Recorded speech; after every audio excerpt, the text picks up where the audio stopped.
JEE Advanced 2023, question number 5 from paper 2 we have, given matrix M we have, okay, where that is equal to Aij, where I and J both belongs to 1 to 3, is a 3 cross 3 matrix such that Aij is equal to I.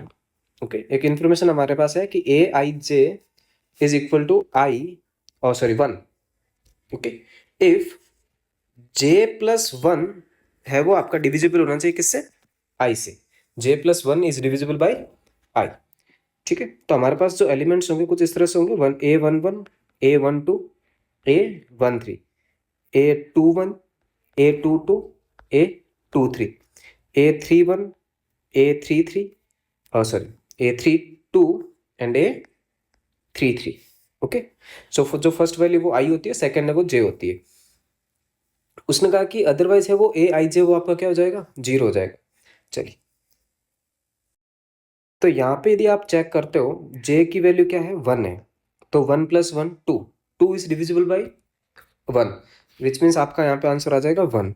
यहाँ पे देखोगे तो 2 plus 1 3, 3 is also divisible, तो यहाँ पे तो सारे में 1 1 ही आएगा.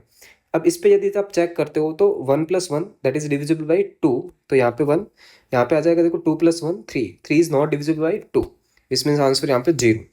यहाँ पे यदि आप 2 रखते हो j की वैल्यू को, सॉरी 3 रखते हो j की वैल्यू को, तो क्या आ जाएगा? 3 प्लस 1 4, 4 इज डिविजिबल बाई 2, यानी कि आंसर आएगा 1. यहाँ पे है आपके पास 3 और 1, तो यदि j की वैल्यू 1 है तो 1 plus 1 2, 2 is not divisible by 3, तो यहाँ पे 0. यहाँ पे यदि आप 3 पे रखते हो तो 2 प्लस 1 3, 3 इज डिविजिबल बाई 3, 1 आ जाएगा. और लास्ट में यदि आप देखोगे तो अगेन आपके पास 0 आएगा. तो ये है वो मेरे मैट्रिक्स M है.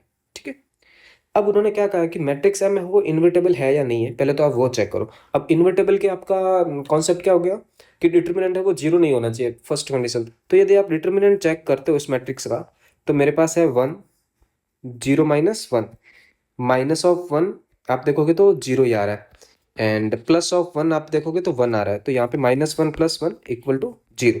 That means determinant of M is equal to 0, which means we can say कि matrix A is not invertible. तो ये आपका इनकरेक्ट आंसर हो जाएगा.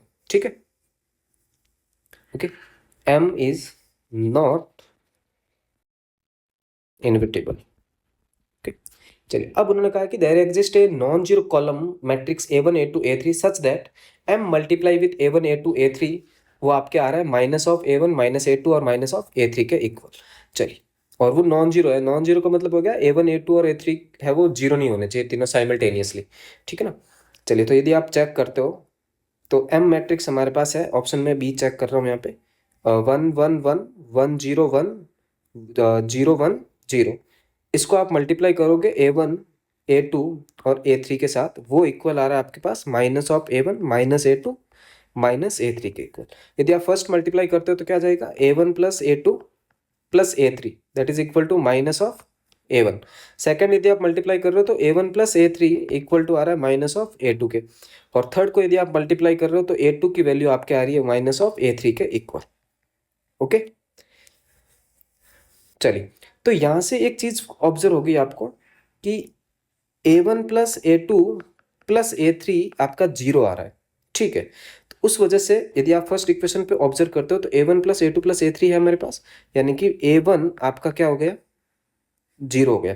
A1 आपका 0 आ रहा है, but A2 + A3 is equal to 0 आ रहा है. ओके ना. तो यहाँ पे कोई ना कोई तो नॉन जीरो मैट्रिक्स एग्जिस्ट करेगी. मैं सपोज करूंगी कि मैं यहाँ पे -1 ले लेता हूँ A2 की वैल्यू और A3 की वैल्यू 1 ले लेता हूँ, तो जो मैट्रिक्स बन रही है वो मेरे पास बन रही है 0 -1 और 1, which is not equal to 0, यानी कि जीरो मैट्रिक्स नहीं है. ठीक है, नॉन जीरो मैट्रिक्स है. तो ऑप्शन बी है वो आपका करेक्ट है. अब यदि आप ऑप्शन सी को भी देखो तो वो कुछ इस तरह का ही सिमिलर है. उसने कहा कि हमारे पास एक मैट्रिक्स एक्स है, x is also column matrix. Okay, because R³ दे रखा है, तो आप एक्स की वैल्यूज को इस तरह से ले सकते हो, एक्स वाई और जेड, है ना. तो हमने कह दिया कि वैल्यूज है वो एक्स वाई और जेड है. ठीक है, उसको आपको मल्टीप्लाई करना है मैट्रिक्स M से. यदि आप मैट्रिक्स M से इसको मल्टीप्लाई करते हो, which means we are getting 1 1 1 1 0 1 and 0 1 0 multiply with X Y Z, और ये कह रहा है कि वो इक्वल होनी चाहिए 0 0 0 के. बट कंडीशन यही है कि आपकी जो एक्स वाई और जेड है वो एक जीरो मैट्रिक्स नहीं है. ओके ना. कंडीशन ये है कि एक्स वाई जेड है वो जीरो मैट्रिक्स नहीं है। उसने कहा ना कि X is not equal to matrix zero. Okay, they are writing element zero which means we have a here they wrote here also that 0 0 0 denotes a matrix, column matrix भी है। चलिए अब यहाँ पे मेरे को चेक करना है कि क्या एक्स वाई जेड की वैल्यूज जीरो ही आ रही है या अदर जहाँ जीरो भी पॉसिबल है। तो यदि आप पहले को मल्टीप्लाई करते हो तो X plus Y plus Z है आपका जीरो आएगा। देन आपके पास आ जाएगा X plus Z is equal to zero और वाई इक्वल टू जीरो। इसका मतलब क्या हो गया कि वाई की वैल्यू तो मेरे पास जीरो आ ही रही है, ठीक है ना, और x प्लस जेड है वो जीरो होता है। तो x प्लस जेड में बहुत सारी पॉसिबिलिटीज बन रही है, जीरो प्लस एक जीरो जीरो की पॉसिबिलिटी तो बन ही रही है, बट उसके अलावा भी बहुत सारी मेरे पास पॉसिबिलिटीज बन सकती है। उस वजह से मैं यहाँ पे ऑप्शन सी को भी क्या कर दूंगा, करेक्ट कर दूंगा। ओके, क्योंकि मल्टीप्लीकेशन आप देखोगे mx का वो जीरो आ रहा है, वह x is not equal to zero matrix. Okay ना, x है वो आपके जीरो मैट्रिक्स नहीं है, उस वजह से। अब मेरे को ऑप्शन डी चेक करना है, that says m minus two I. Okay, आपको फाइंड करना है m माइनस टू आई। तो पहले यदि आप m को देखते हो तो वो हमारे पास है 1 1 1 1 0 1 और 0 1 0। आपको करना है माइनस टू 0 0 0 2 0 एंड 0 0 2। एक आइडेंटिटी मैट्रिक्स है जिसको आपको 2 से मल्टीप्लाई करके सब्ट्रैक्ट करना है। तो अब इसको अपन सब्ट्रैक्ट करेंगे तो क्या आ जाएगा मेरे पास, देखो 1 माइनस टू माइनस 1 1 1, फिर आएगा 1 माइनस टू 1, ओके, फिर 0 1 एंड माइनस ऑफ 2।